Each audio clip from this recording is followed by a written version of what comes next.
Hey guys, how you doing out there today? Welcome to Wednesday. I know I'm late today, but it has been a crazy, crazy busy day for me. So anyways, but I did want to check in because I promised I would check in every day. And for those of you that don't know me, my name is Stephanie Nielsen, and I am posing questions this week. Tony Robbins says that the questions or the quality of our life has a direct correlation to the quality of questions that we ask. So I'm challenging everybody to ask some interesting questions this week. Monday, I focused on faith, questions around our faith. Tuesday, I focused yesterday around self-development and our mental attitude. And today I'm going to talk about relationships because, that's so important to all of us. And right now, more than ever, our relationships are being highlighted. The interesting thing is that when I go across the internet, we're all spending a lot more time on social media these days, including myself. I'm finding that there is a lot of questions around our relationship status, if you will. So, there's a lot of things about how marriages are coping and how couples are coping. And there's lots of memes about, don't worry all the single people because after this is over, there's going to be more single people because of all the divorces. So, that is one thing that we do want to talk about is our personal relationships with our partners. The other thing that I'm noticing too, though, is a lot of questions about how the singles are coping. How are they, dealing with being isolated and alone during this time? So, it's interesting that when we think of relationships, we always think about our significant other or our lack of significant other. But I don't think that we often look at all the relationships that we do have. Relationships extend to every aspect of our lives. We've got relationships with our parents and with our siblings and cousins and best friends and kids and coworkers. And, every person that we come into contact, we are in essence having a relationship with. Our friends on Facebook, we're having relationships, whether we've met them or not. So, I want to challenge us all to think about the questions that we're asking around our relationships. One of the things that's a real easy question to ask is, how do I feel about my relationship with, whoever it is that you're considering? That's something that people usually look at is, how are others treating me? How are my relationships affecting me? But maybe we could take a moment and think about, how are we treating others? How are we showing up for others? How are we showing up for our relationships?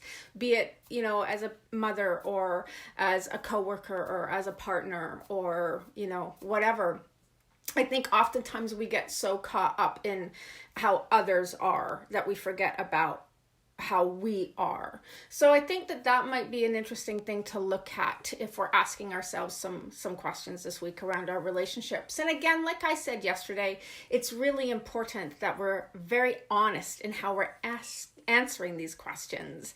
And we need to check in and say, is that a truth? Does that resonate with me? They say that people are mirrors and that what we see in others has more to do with ourselves than with them. And this is really interesting to me because I think sometimes if we hear a statement like that, we think, oh, if we're with somebody who is narcissistic, it must mean that we're narcissistic. And I don't believe that that's what that statement means. I think that if we are with somebody that maybe is, narcissistic or maybe cheating or whatever they're doing that might be a negative, it's not necessarily that we have that same negative quality. It's that there's something in ourselves that we need to learn about that is making us attracted to that type of character or that type of personality. So, consider the people that we are inviting to our lives and see what that says about you. Another issue that I do want to address today is there's a lot of concern about, with this shutdown, people having to be at home in abusive relationships.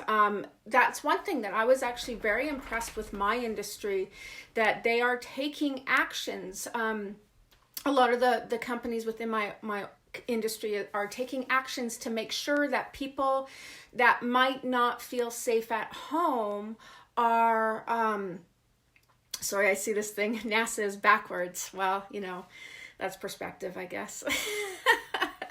Anyways, but that people that are in abusive relationships, that they are getting the help that they need. And I think that this is something that's really important to consider right now. If we know of anybody that is in a situation where they may need help, maybe, as a friend or a family member, we can reach out and see what we can do to support them.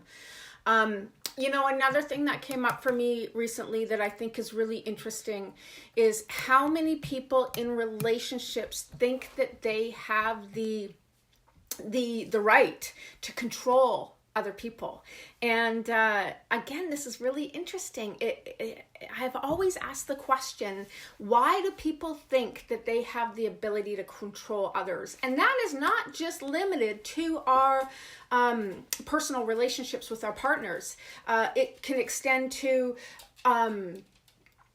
parents controlling children. It can extend to bosses controlling employees. Like, there's so many people that think that they have a right to control other people.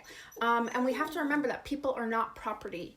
Everybody has the right to be who they are, and we need to find ways that we can work to their strengths and build their strengths, not try to control them and manipulate them and use them for our own well-being. So, again, I just wanted to pop in and give you something to think about. Our relationships are the most important thing. Like I said in the beginning of this little feed here, that especially right now, our relationships, I think, out of everything, is being highlighted the most with the shutdown.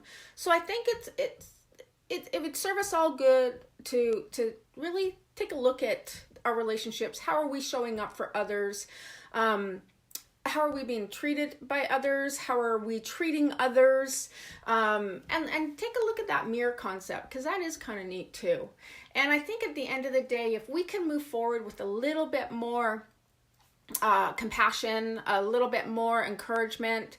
One of my favorite expressions or quotes out there, I love quotes by now, is seek first to understand and then to be understood. And I just think there's a lot of power behind that quote. So, again, that's something to consider, right?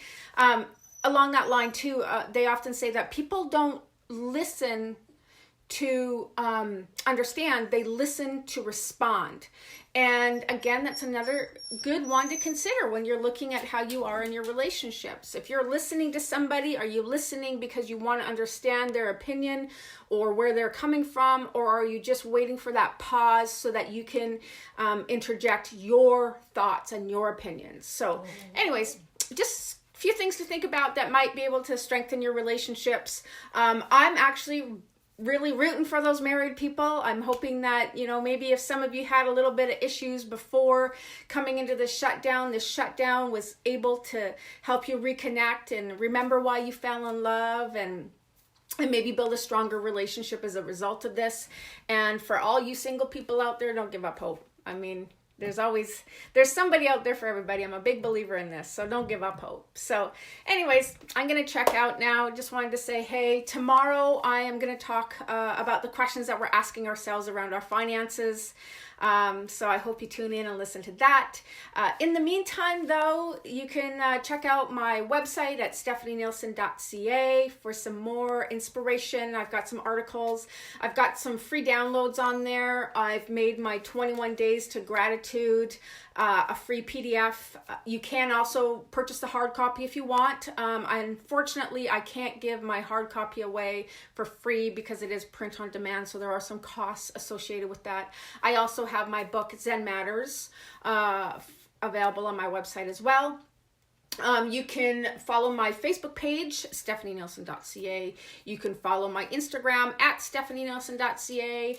I also have a group here called Overcoming Obstacles and Other Life Hacks that I would love to have you be a part of. And then, of course, I got my Twitter account, but I'm really not good. If somebody wants to help me there, by all means. I forget about it all the time, but if you are interested in helping me build my following on Twitter, it is at Stevie Creates. So again, for all of you that tuned in and are taking a look at this, I really appreciate it. Love your support. Hope what I'm saying is encouraging and, poignant for all of you. If something that I say resonates and you want to share it with others, please do.